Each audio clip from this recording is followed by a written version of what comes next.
آپ اپنے مخالفوں سے شدید لڑائی میں مصروف ہیں۔ اس وقت آپ اپنے اتحادیوں سے لڑائی افورڈ نہیں کرتے، چاہے آپ کا کوئی اتحادی ایک سیٹ والا ہی ہو یا بغیر کسی سیٹ والا ہو۔ آپ اس وقت تنہا اتنے بڑے بڑے مخالفوں سے لڑائی نہیں لڑ سکتے۔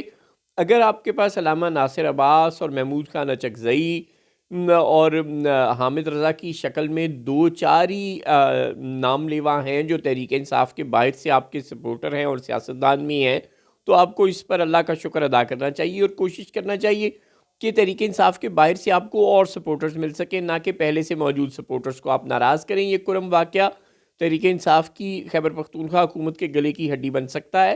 اسے فوری طور پر اس مسئلے کو فکس کروانا چاہیے۔ غضب خدا کا ڈپٹی کمشنر پر فائرنگ کے بعد گنڈا پور صاحب نے ڈپٹی کمشنر سے ہی واقعے کی رپورٹ طلب کر لی ہے۔ بندہ پوچھے، وہ کہتے ہیں جی واقعے کی رپورٹ دیں، اور ظاہر ہے اب ڈسٹرکٹ میں جو بھی واقعہ ہوا ہے اس کی رپورٹ تو ڈپٹی کمشنر ہی دے گا نا، اور وہ تو بیچارہ گولیاں کھا کے خود زخمی پڑا ہے، جس سے صاف سمجھ آ رہی ہے کہ یہ واقعہ سول ایڈمنسٹریشن کے بس کا ہے ہی نہیں۔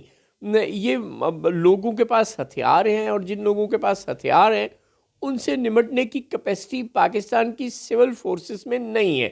دس از سو ویری انفارچونیٹ، لیکن پاکستان کی پولیس کے پاس، چاہے وہ کسی بھی صوبے کی پولیس ہو، اتنی طاقت، اتنی صلاحیت، اتنی استعداد نہیں ہے کہ وہ مسلح جتھوں سے لڑ سکے، ان کو کاؤنٹر کر سکے، ان کو روک سکے، ان کا مقابلہ کر سکے۔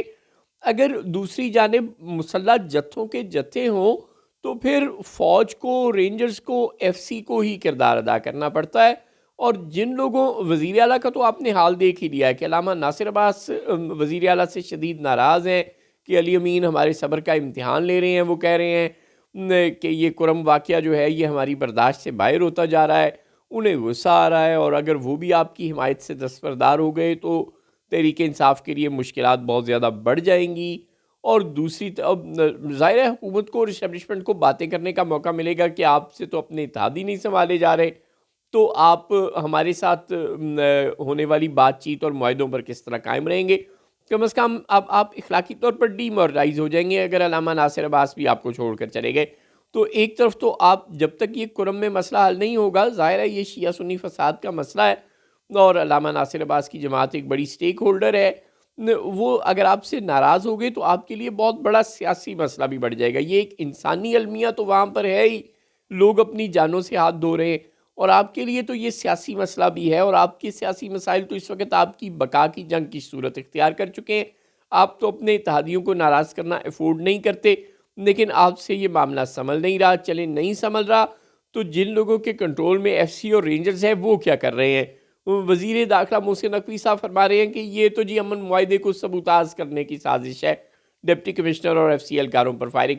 وہ یار کوئی شرم ہوتی ہے، کوئی حیا ہوتی ہے؟ جو لوگ ہتھیار اٹھا کر دہشت گردی کر رہے ہیں انہوں نے کس امن معاہدے کو ماننا ہے؟ وہ تو دہشت گرد ہیں، ان کا تو کام ہی یہ ہے۔ یہ بات تو ہمیں بھی پتہ ہے کہ وہ شر پسند ہیں اور وہ امن معاہدہ سبوتاز کرنا چاہتے ہیں۔ وہ چاہتے ہیں کہ پاکستان کے کسی کونے میں امن نہ ہو، وہ چاہتے ہیں کہ لوگ مریں۔ وہ تو بے حس اور وحشی جنگلی لوگ ہیں جو ہتھیار اٹھا کر لڑ رہے ہیں۔ آپ لوگ کیا کر رہے ہیں؟ آپ لوگوں نے دعوے کیے تھے کہ ہم لوگوں کو ڈس آرم کریں گے، وہ آپ سے نہیں ہو رہا۔ جب تک لوگوں کے پاس ہتھیار رہے گا وہ اسی طرح ایک دوسرے کی جانیں لیتے رہیں گے، کیونکہ ان کی دشمنیاں تو بہرحال پہلے سے موجود ہیں۔ اب ہم ان کو غلط کہہ سکتے ہیں کہ ان کی دشمنیاں غلط ہیں، انہیں دشمنداری نہیں کرنی چاہیے، لیکن یہ تو میں اور آپ کہیں گے نا۔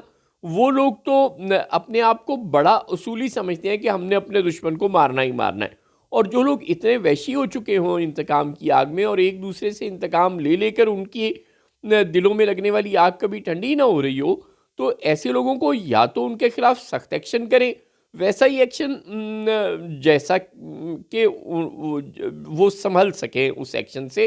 اور اگر وہ ایکشن آپ سے نہیں ہو رہا، یا آپ آئیڈینٹیفائی نہیں کر پا رہے کہ یہ لوگ ان میں سے کون دہشت گرد ہیں اور کون نہیں ہے، وہ پرامن لوگوں کے بھیس میں چھپے ہوئے لوگ ہیں، تو پھر ان کو ڈس آرم کریں، ان سے اسلحہ اپنی تحویل میں لیں، وہاں کرفیو لگائیں، کچھ بھی کریں، لیکن کم از کم لوگوں کی جانوں کی حفاظت تو کریں۔ آپ وزیر داخلہ صاحب کیا ایک دفعہ بھی کرم گئے ہیں؟ کیا وزیر دفاع صاحب وہاں گئے ہیں؟ کیا طاقتور اداروں کا کوئی اور طاقتور اہلکار وہاں گیا ہے جو فوٹو سیشن کروانے والی جگہوں پر چلے جایا کرتے ہیں سارے کے سارے؟ کیا اس جگہ پر بھی کوئی گیا ہے؟ ظاہر نہیں گیا۔ تو براہ مہربانی اپنی ذمہ داریوں کا احساس کریں.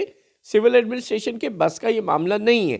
ڈپٹی کمشنر جو ڈسٹرکٹ کا ہیڈ ہے وہ تو بیچارہ خود زخمی پڑا ہے, جو اس بات کا منہ بولتا ثبوت ہے کہ یہ معاملہ پولیس اور سول ایڈمنسٹریشن کے بس کا نہیں ہے. اس کو ایف سی اور رینجرز اور فوج کو ہی کنٹرول کرنا پڑے گا. تو اب آپ کتنی جانیں اور کھونے کے بعد آپ لوگ حرکت میں آئیں گے؟ محسن نقوی صاحب, کوئی شرم ہوتی ہے, کوئی حیا ہوتی ہے؟